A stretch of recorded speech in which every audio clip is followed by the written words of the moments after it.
நண்பர்கள் அனைவருக்கும் இந்த நாள் இனிய நாளாக அமையட்டும். நேத்து நம்ம த 7 Habits of Highly Effective People அப்படின்ற புக்ல அந்த புக்கோட ஆத்தர் ஸ்டீஃபன் அவர் சொன்ன ஹேபிட் 1 பி ப்ரோஆக்டிவ் அதை பற்றி பார்த்தோம். இன்னைக்கு அந்த புக்ல habit 2 begin with the end in mind அப்படின்ற ஹேபிட்டை பற்றி பார்க்க போகிறோம். அப்படின்னா என்ன? நம்ம ஒரு செயலை செய்யும் முன்னக்கூட்டியே அதுடைய ஃபினிஷிங் ப்ராடக்ட் எப்படி இருக்கும் அப்படின்னு அஸ்யூம் பண்ணி அதை கற்பனையில் கொண்டு வந்து அதுக்கு ஏற்ற மாதிரி நம்மளோட தற்போதைய முடிவுகளையும் தற்போதைய வேலைகளையும் அதாவது எஃபர்ட்ஸையும் அலைன் பண்ணணும் அப்படின்னா அந்த ஃபைனல் டெஸ்டினேஷனை நம்மளால் ரீச் பண்ண முடியும். அப்போ இதுக்கு என்ன பண்ணலாம் அப்படின்னு சொல்லி கேட்டிங்கன்னா, முதல்ல ஒரு தடவை நம்ம கற்பனை செய்கிறோம் இல்லையா, அதுலேயே நம்ம மைண்டு ஒரு ப்ளூ பிரிண்ட் போட்டு வச்சுருக்கோம். ரெண்டாவது நம்ம என்ன பண்ணுறோம், நிஜமாகவே அதை செயல்படுத்துகிறோம். ஃபஸ்ட்டு உள்ளது ஒரு blue print, mental blue print. ரெண்டாவது உள்ளது ஃபிசிக்கல் ஆக்சுவல் கிரியேஷன். இது நம்மளோட ரெகுலர் லைஃப்பில் செய்கிறது தாங்க. ஃபார் எக்ஸாம்பிள், இப்போ நம்ம ஒரு வீடு கட்ட போகிறோன்னு வச்சுக்கோமே, என்ன பண்ணுவோம், நம்மளுக்கு வீடு எந்த மாதிரி வேணும் அப்படின்னு சொல்லி மைண்டுக்குள்ளே ஒரு கற்பனையை உருவாக்குவோம். அதுக்கு ஏற்ற மாதிரி தான் நம்ம பிளான் போடுவோம் இன்ஜினியர்கிட்ட கொடுத்து.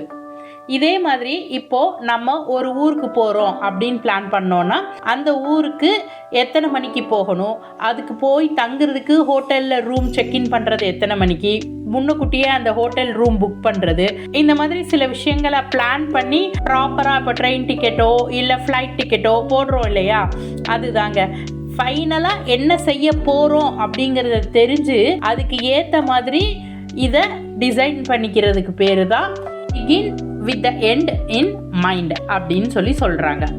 இப்போது நம்ம பார்த்த இந்த எக்ஸாம்பிள்ஸ் எல்லாமே ரொம்ப சின்ன சின்ன எக்ஸாம்பிள்ஸுங்க. இதையே நம்மளோட வாழ்வியலில் கொண்டு வரணும் அப்படின்னு சொன்னால் நம்மளுக்கு பர்சனலாகவே ஒரு மிஷன் ஸ்டேட்மெண்ட் இருக்கணும். அதாவது நான் என்னவாக போகிறேன். ஒரு எக்ஸாம்பிளுக்கு, இப்போத்துலேருந்து ஒரு 10 இயர்ஸ் கழித்து நான் என்னவா இருப்பேன்.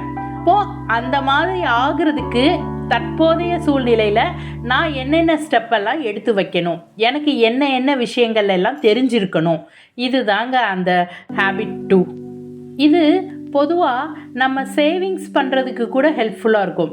ஃபார் எக்ஸாம்பிள், இப்போ இன்னையிலேருந்து 10 வருஷம் கழித்து நான் ரிட்டையர்ட் ஆக போகிறேன் அப்படின்னு நான் பிளான் பண்ணால் என்னோட ரிட்டையர்மெண்ட்டுக்கு எவ்வளோ தேவைப்படும் அப்படின்றத கணக்கு பண்ணி இப்போத்துலேருந்தே நான் சேவ் பண்ணி வைக்கலாம். ஒரு மிஷன் ஸ்டேட்மெண்ட் ரெடி பண்ணிட்டேன். அதாவது நான் ஃப்யூச்சரில் இந்த மாதிரி ஆக போகிறேன், இப்படி இருக்க போகிறேன் அப்படின்னு முடிவு பண்ணிட்டேன். நெக்ஸ்ட்டு நான் என்ன பண்ணணும், இதுக்கு தேவையான எல்லா விஷயங்களையும் என்னுடைய வாழ்க்கையில் இப்போவே நான் எடுத்துகிட்டு வர ஆரம்பிக்கணும். அதாவது ஒரு நாளும் சின்ன சின்ன கோல்ஸ் செட் பண்ணி என்னுடைய விஷனை நோக்கி ட்ராவல் பண்ணுறதுக்கு தேவையான எல்லா ஸ்டெப்ஸையும் எடுத்து வைக்கணும். நம்ம எடுத்து வைக்கிற சின்ன சின்ன கோல்ஸ் கூட நம்மளோட மிஷன் ஸ்டேட்மெண்ட்டோட கனெக்ட் ஆனதாக மட்டும்தாங்க இருக்கணும்.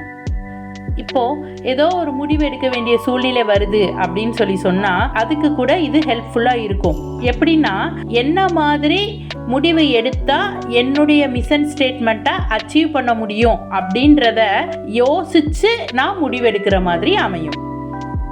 அது மட்டும் இல்லைங்க, ரெகுலராகவே நான் எடுத்து வைக்கிற ஒரு ஸ்டெப்பையும் கரெக்டாக எடுத்து வச்சிருக்கிறேனா அப்படிங்கிறத செக் பண்ணி பார்த்து அதை ப்ராப்பராக இல்லைன்னா சரி பண்ணிக்கவும் என்னால் செய்ய முடியும்.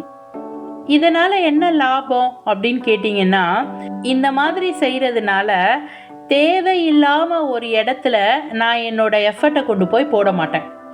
எனக்கு இந்த விஷயம் தேவையா இல்லையா அப்படின்னு டிசிஷன் பண்ணி இது தேவைன்னா அதில் ஸ்டெப் எடுத்து வைக்கிறது கரெக்ட், இல்லாத பட்சத்தில் அதை அவாய்ட் பண்ணிடலாம்.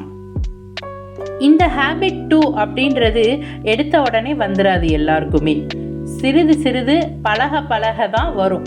ஏன்னா நம்ம இவ்வளோ நாள் நம்மளுடைய எஃபர்ட்ஸை வெவ்வேறு இடங்களில் மாற்றி ஸ்பெண்ட் பண்ணியிருப்போம். தேவையில்லாத விஷயங்கள்லாம் யூஸ் பண்ணியிருப்போம்.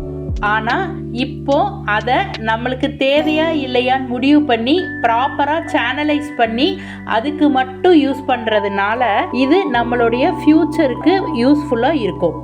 நம்ம begin with the end in mind அப்படின்ற இந்த ஹேபிட்டை வளர்த்திக்கிட்டு நம்மளோட கோலை அதுக்கு ஏற்ற மாதிரி அலைன் பண்ணி அழகாக ஷேப் பண்ணி அந்த சக்ஸஸை நோக்கி நம்ம போவோம்.